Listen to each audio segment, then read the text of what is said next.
Hello नमस्कार दोस्तों, मैं वह फिर आपके लिए हाजिर हूँ यह सच्ची घटना लेकर के, जो हाल ही में भी 4 अगस्त को घटना घटित हुई है, जिसको सुनने के बाद आपकी रूह कांप जाएगी और आपको सोचने पे मजबूर कर देगी, क्या समाज में आज भी ऐसा होता है। तो ज़्यादा देर न करते हुए शुरू करते हैं आज की कहानी। यूपी के वाराणसी में एक मंजू नाम की लड़की रहती थी, जिन्होंने संजीव पांडे से मोहब्बत कर ली और उनसे शादी कर ली। ये प्रेम विवाह का केवल 6 महीने ही गुजरा था। सब कुछ ठीक ठाक चल रहा था, अच्छी तरह ज़िंदगी गुजर रही थी। फिर उसके बाद शुरू होता है घर का तांडव। संजीव पांडे के घर में उसकी कुछ बहनें थीं, माता पिता, और अच्छी खासी ज़िंदगी चल रही थी। मंजू देवी को 7 महीने होने के बाद सारे घर वालों ने टॉर्चर करना शुरू कर दिया।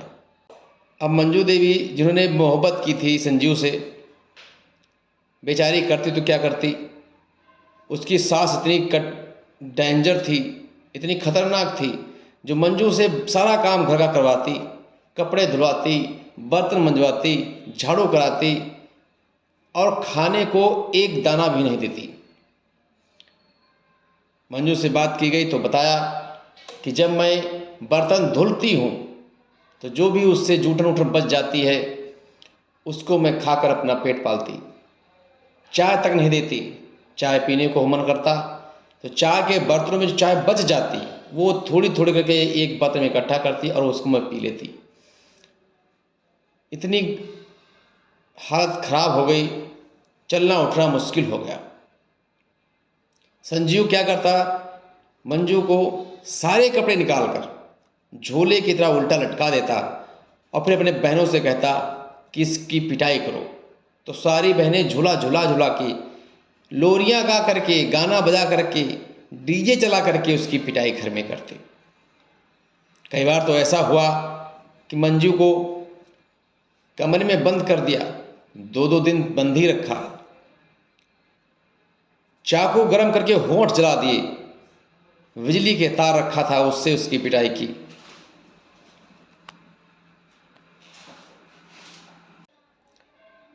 जब भूख लगती, खाना मांगती, पानी मांगती तो पीने के लिए पेशाब पिला देते। खाना नहीं मिलता, सड़ा खाना, गला खाना। मंजू तो कुछ भी खाने को बेचारा तैयार थी। यहाँ तक कि घर में जिस डिब्बे में वो लोग पुड़िया पान खाकर थूकते थे, उसमें जो थूक में बच्चा था उसको घोल घोल कर उसको जबरदस्ती पिला देते। सारा शरीर उसका कटा हुआ, इतना मारते कि सब फाट फूट जाता।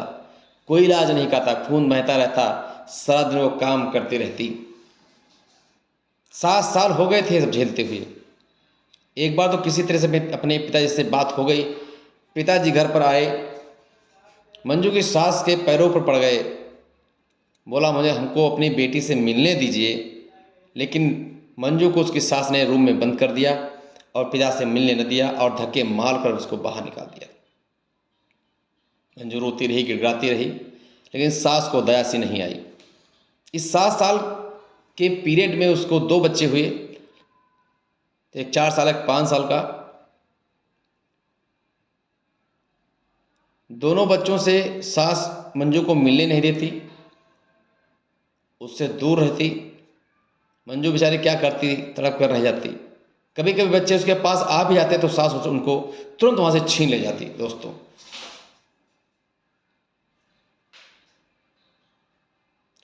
इस सभी मारपीट की वजह यह थी कि पहले तो मोहब्बत कर ली, जिसमें कोई शादी तो हुई नहीं, दहेज मिला नहीं। अब संजीव को लग रहा था कि हमें दहेज चाहिए, पैसा चाहिए। तो मेन मकसद मारने का था कि उसको पैसा चाहिए।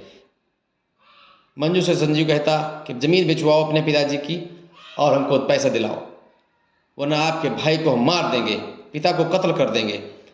इसी डर के मारे, खौफ के मारे बेचारी मंजू अपने भाई को बचाने के लिए सब कुछ ये सब तांडव सहती रही। कपड़े निकाल कर पिटाई करते, बेल्ट से मारते, बिजली के तार से मारते, पूरा शरीर कट गया। जान कट गई, हाथ कट गए, गला कट गया, होंठ कट गए, फिर भी उसने सब कुछ बर्दाश्त किया। अंत में एक दिन सास ने उसकी बताया कि आज मैं तेरे ऊपर तेजाब डाल दूंगी। इतना सुनते ही रात को मंजू किसी तरह से पेटीकोट ब्लाउज में छत के ऊपर से पीछे छलांग लगा दी और वहाँ से भाग निकली। भागते भागते वो फिर उसने भाई को बुलाया। भाई आकर उसको अपने घर ले गया। अब उसके बाद उसकी माँ ने, पिताजी दूरास्त एक्सपायर हो चुके हैं, अब माँ ने उसकी हॉस्पिटल में भर्ती कराया, रिपोर्ट लिखवाई, मीडिया से संपर्क किया। अब उसकी हालत में कुछ सुधार है, इलाज चल रहा है।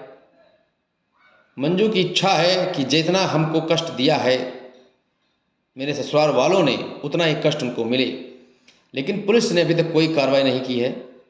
मंजू की हालत में कोई खास सुधार नहीं आया है। वो मानसिक रूप से परेशान है, अस्वस्थ है, ज़्यादा कुछ विशेष बता नहीं पा रही है।